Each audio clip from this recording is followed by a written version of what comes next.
En noviembre de 1994, un niño de 13 años juega en el jardín trasero de su casa. Es una propiedad enorme, 18 acres de bosque y sendero, en Westville, Indiana.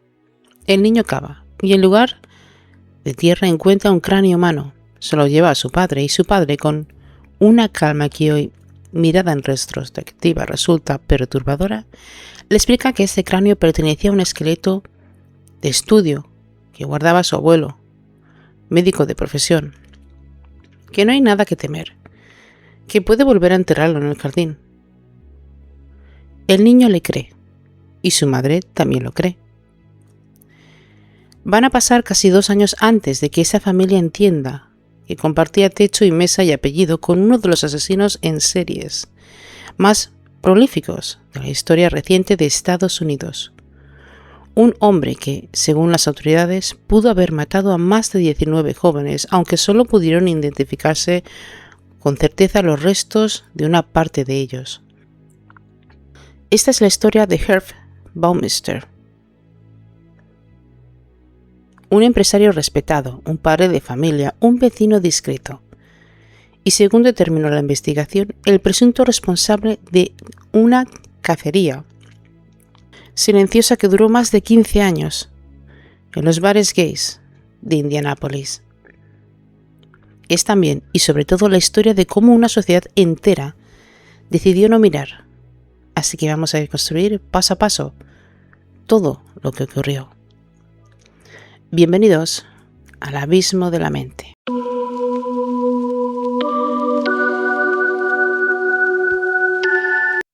Herbert Richard Baumeister nace el 7 de abril de 1947 en Indianápolis, en el barrio de Butler, Tarkington. Es el mayor de los 4 hermanos. Su padre, el Dr. Herbert Baumeister, es anestesiólogo, un profesional respetado con el tiempo. Un profesional respetado que con el tiempo llevó a la familia a instalarse a Washington Township, una zona próspera y tranquila. No hay, según todas las fuentes consultadas, ningún indicio de maltrato, de abandono o de trauma evidente en esos primeros años. La familia se describe, desde afuera, como convencional. Pero algo cambia con la adolescencia. En el instituto North Central, sus compañeros empiezan a notar comportamientos extraños. Le fascina la idea de probar orina humana, recoger animales muertos y los guarda. Y en un par de ocasiones dejó un cuerpo muerto sobre el escritorio de una profesora y después orinó sobre ese mismo escritorio. Sus arrebatos emocionales interrumpen la clase con frecuencia. No forma parte de ningún grupo, no tiene citas y casi nunca está acompañado. Y cuando sus profesores dan la voz de alarma, su padre decide llevarlo a evaluación psiquiátrica. El diagnóstico, según los registros del caso, es doble esquizofrenia paranoide con trastorno antisocial de personalidad.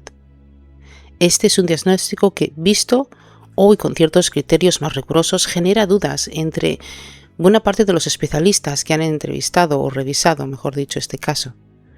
La combinación de ambos cuadros es clínicamente poco habitual. Lo que no genera ninguna duda es lo que ocurre después, porque Herb Baumeister nunca recibe tratamiento continuado, pues el diagnóstico queda archivado, sin seguimiento, sin terapia, sin ningún tipo de intervención sostenida en el tiempo. Vuelve al instituto y durante ese tiempo se comporta con más normalidad aparente, pero el estigma ya está puesto. Sus compañeros lo recuerdan como el raro, y ese rechazo social termina de sellar un patrón de aislamiento que le acompañaría el resto de su vida. En 1965, entra en la Universidad de Indiana, pero abandona tras un trimestre. Y es justo ahí donde conoce a Juliana Sater, una futura profesora de periodismo. Trabaja brevemente como mensajero en Indianapolis Star. Vuelve a la universidad en 1967 y otra vez abandona. En 1972 probará también un semestre de la Universidad de Butler. Ninguno de esos intentos académicos llega a puerto. pues en noviembre de 1971 se casa con Juliana. La ceremonia es metodista, sobria, convencional. Nada en fotografías de esa boda sugiere lo que va a ocurrir después. 6 meses después de la boda, en el mayo de 1972, el padre de Herb vuelve a intervenir. Lo interna en un hospital psiquiátrico durante 2 meses por una depresión severa. Julie, su esposa, dirá años después que su marido estaba sufriendo y que necesitaba ayuda. Es un dato que conviene subrayar porque es la última vez que consta documentalmente un interno serio de tratamiento psiquiátrico en toda la vida adulta de Baumeister. El matrimonio, según relata más tarde la propia Julia, nunca tuvo verdadera intimidad. Ella declaraba que apenas llegó a verlo desnudo en más de 2 décadas juntos y sin embargo tienen 3 hijos, Marie, Erich y Emily. Puertas afuera, la familia proyecta una estabilidad casi de manual.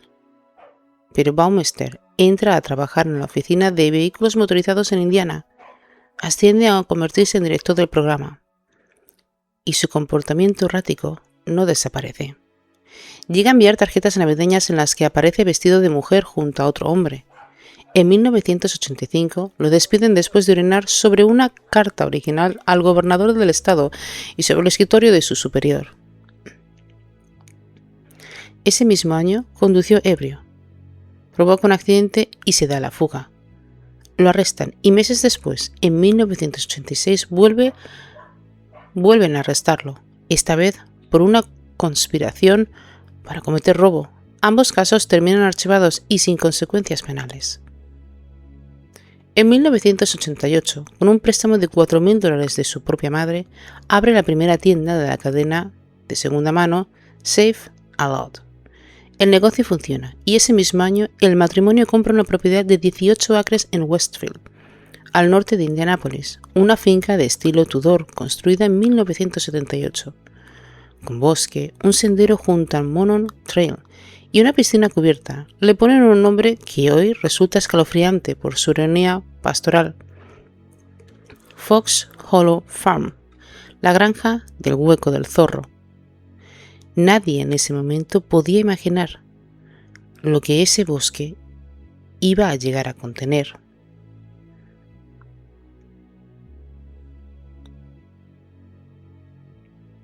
Para entender lo que sucede en Fox Hollow Farm, tenemos que retroceder un poco y mirar un patrón que empieza antes de que Baumeister comprara esa finca.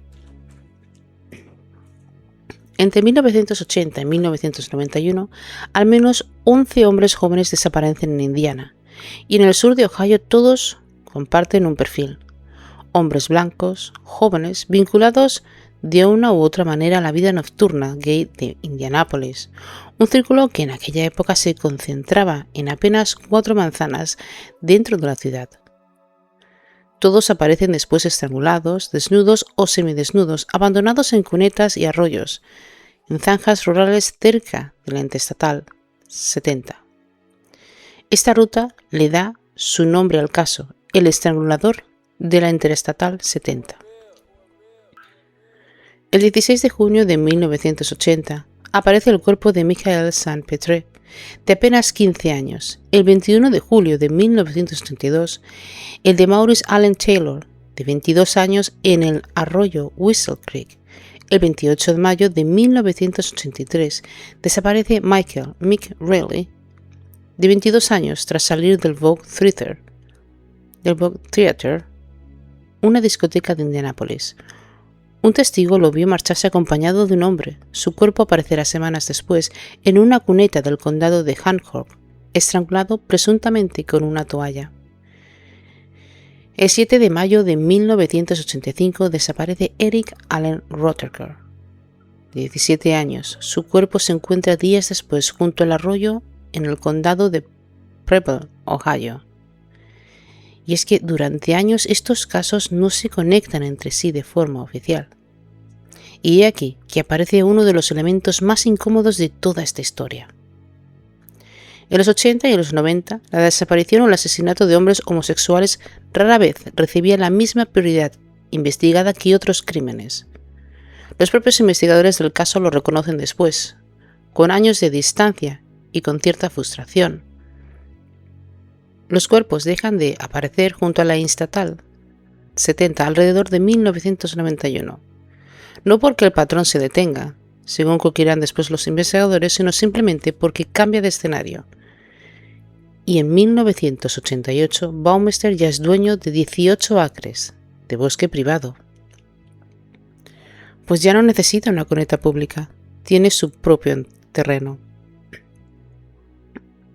Aquí es importante remarcar algo, y es que en este punto, una matriz legal, Baumeister nunca fue formalmente acusado ni condenado por los crímenes de la Interestatal 70. En abril de 1999, las autoridades lo nombraron oficialmente sospechoso principal del caso, que a día de hoy sigue figurando técnicamente como no resuelto.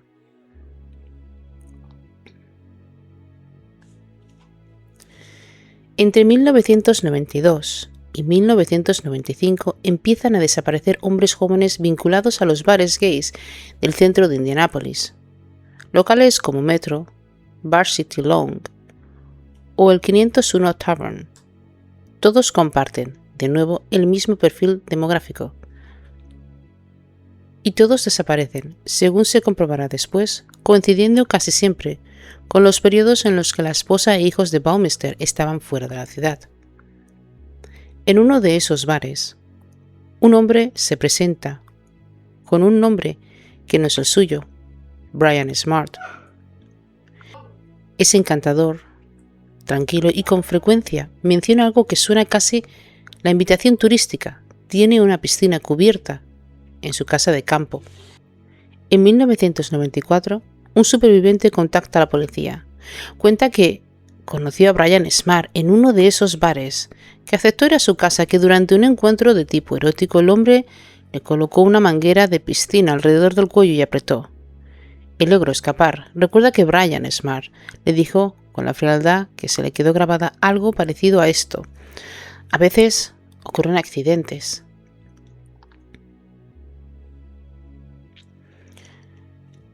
Ese superviviente cree que un amigo suyo, Roger Cutler, desapareció en 1992 tras salir de un bar con ese mismo hombre. Pudo no haber tenido la misma suerte. La pista, sin embargo, se enfría y nadie logra localizar a Brian Smart. Hasta el agosto de 1995, ese mes, el mismo superviviente vuelve a verlo en el centro de la ciudad. Esta vez no lo deja escapar y sigue su coche y anota la matrícula.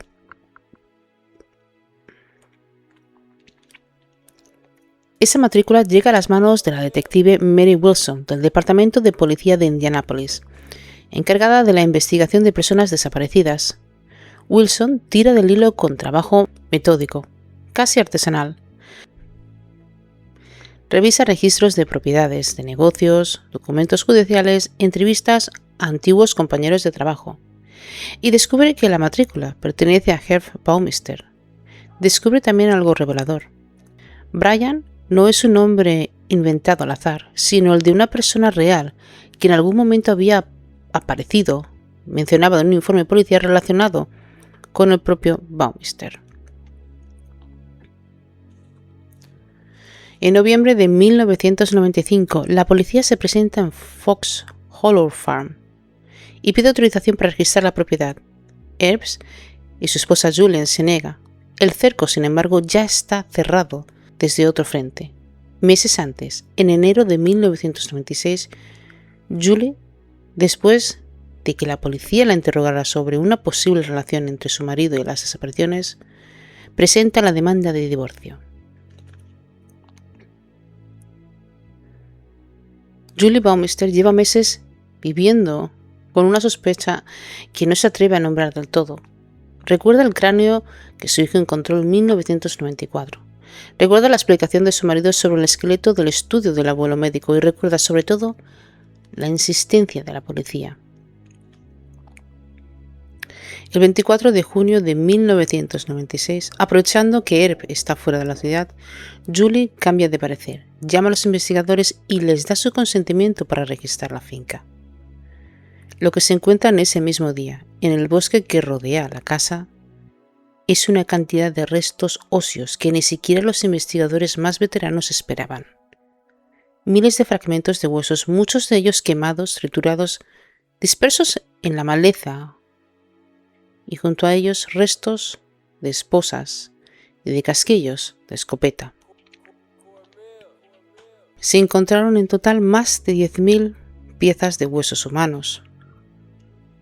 En los meses siguientes, las colaboraciones forenses de la Universidad de Indianápolis catalogan más de 10.000 fragmentos óseos. El 12 de septiembre de 1996, el equipo forense logra identificar con certeza a las primeras 4 víctimas: Richard Hamilton, Manuel Reséndez, Steve Halley y Roger Goodlett. El mismo Roger Goodlett, cuya desaparición en 1992 había sido el primer hilo que tiró el superviviente que dio la voz de la alarma. Con el tiempo, y gracias a los perfiles de ADN, se sumarán más nombres como John Bayer, Jeff Allen Jones, Allen Wayne Broussard, Michael Crane, y se emite una orden de arresto contra Herb Haumister. Pero Herb ya no está. El 30 de junio de 1996, al enterarse de que existe una orden de arresto contra él, Baumeister huye, cruza la frontera hacia Canadá y durante 8 días nadie sabe dónde está. No fue hasta el 3 de julio de 1996 en el que unos campistas encuentran su cuerpo en el Pinery Provincial Park, cerca de Grand Bend, en la provincia de Ontario. Se ha disparado un tiro en la cabeza con un revólver de calibre 357. Junto al cuerpo está su coche, con la tapicería arrancada, como si hubiera intentado eliminar cualquier rastro antes de morir.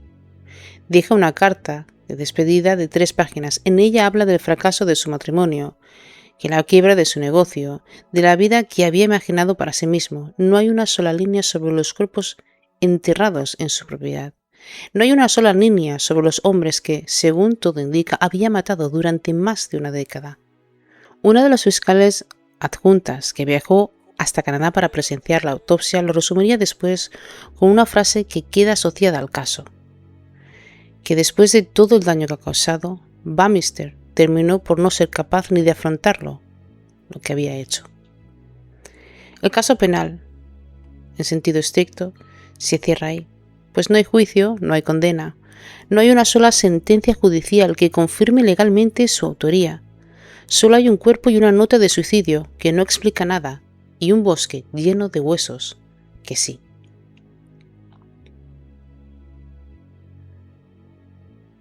Y durante casi 2 décadas, el caso de Fox Hollow Farm queda prácticamente congelado.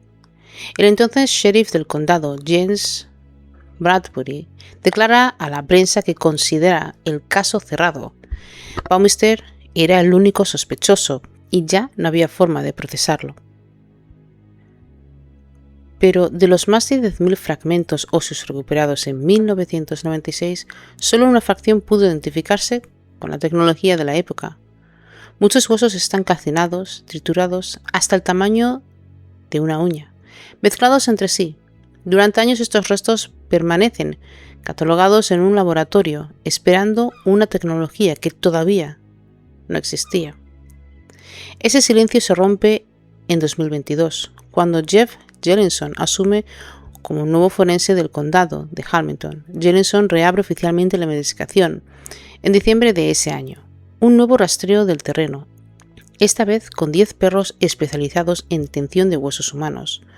Localiza un hueso adicional y hasta 20 puntos donde podría haber más restos enterrados. Jelinek se preguntará abiertamente en distintas entrevistas si la investigación habría avanzado con la misma lentitud si las víctimas hubieran sido, en sus propias palabras, 8 jóvenes de clase acomodada de los suburbios más privilegiados de la zona. La implicación es evidente. El perfil de las víctimas, hombres jóvenes gays, muchos de ellos en una situación de vulnerabilidad social, pesó en la prioridad que recibió el caso durante años.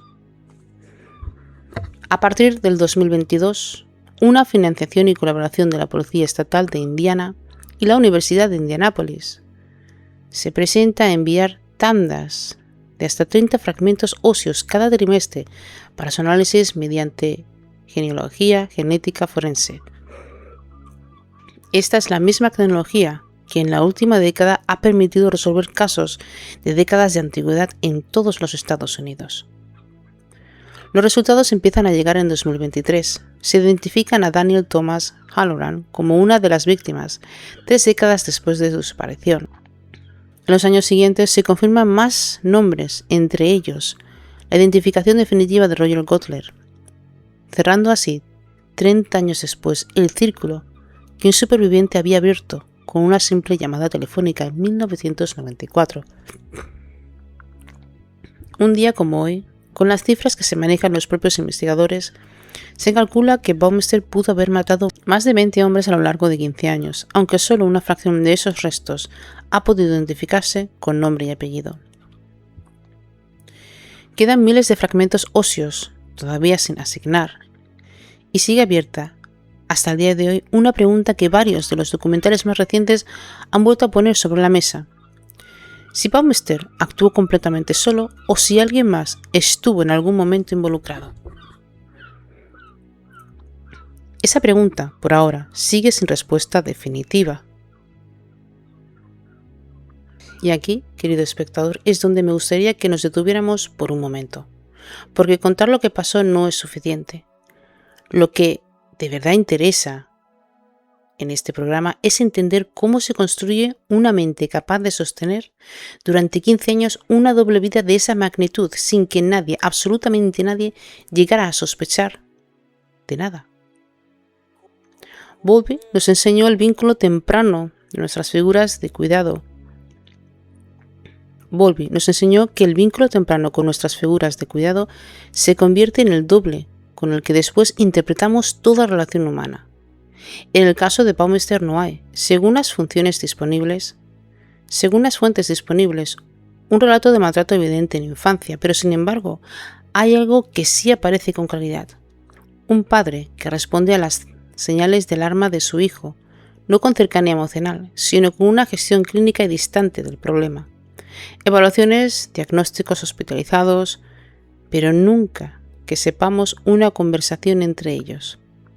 Puede generar lo que en el apego llamamos una estrategia evitativa.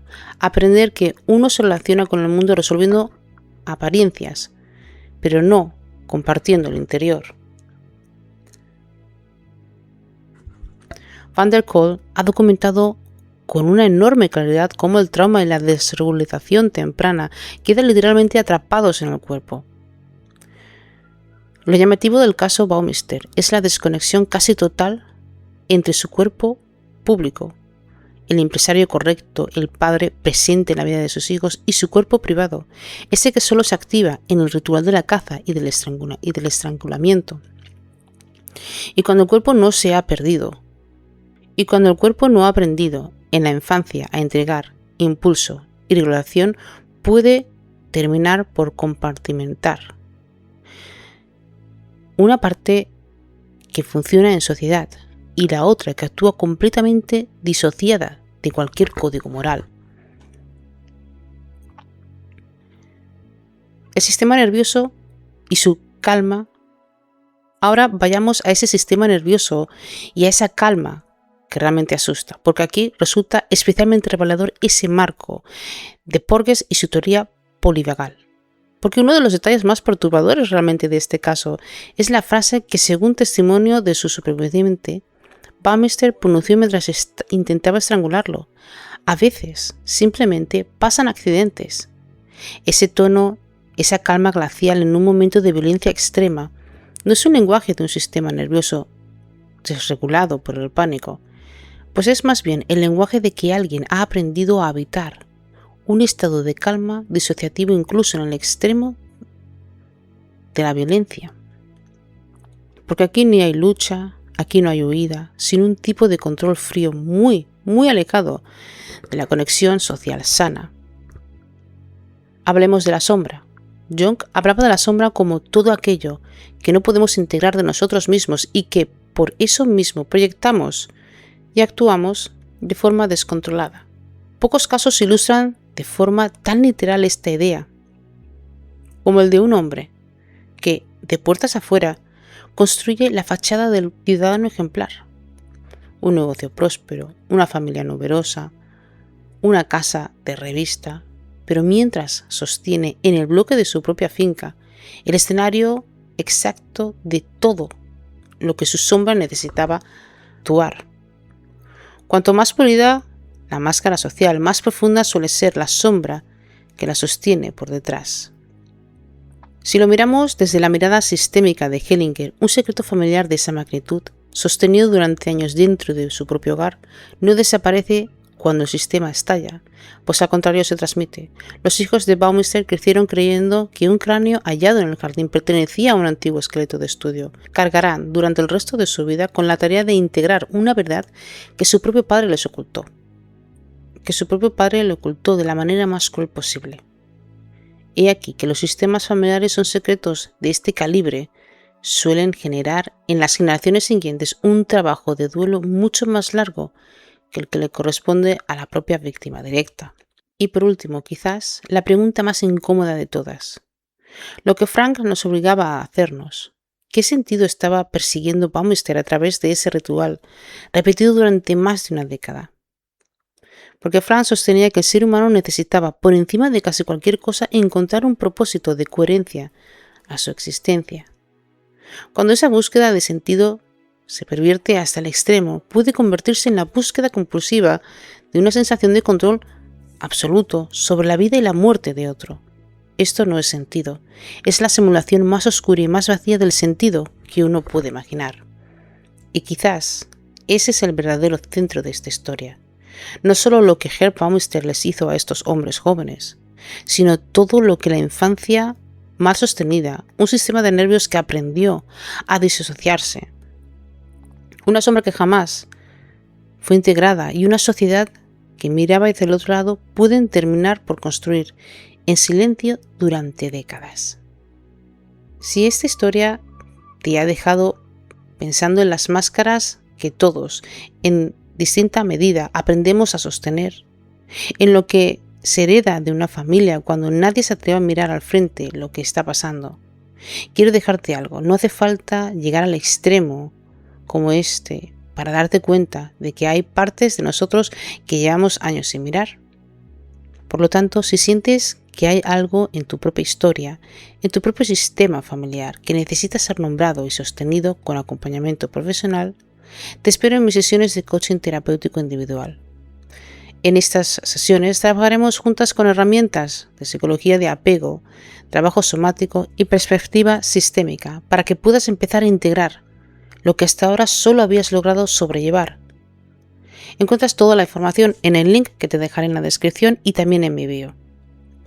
Como siempre os digo, amaros, cuidaros y respetaros hasta el final. Recordad que el mundo está mejor cuando ustedes están aquí. Recuerden que tienen derecho a darse la oportunidad de vivir de una manera plena y sobre todo de tener mucha paz interior. Buenas tardes o noches o días allá donde me estén escuchando. Gracias.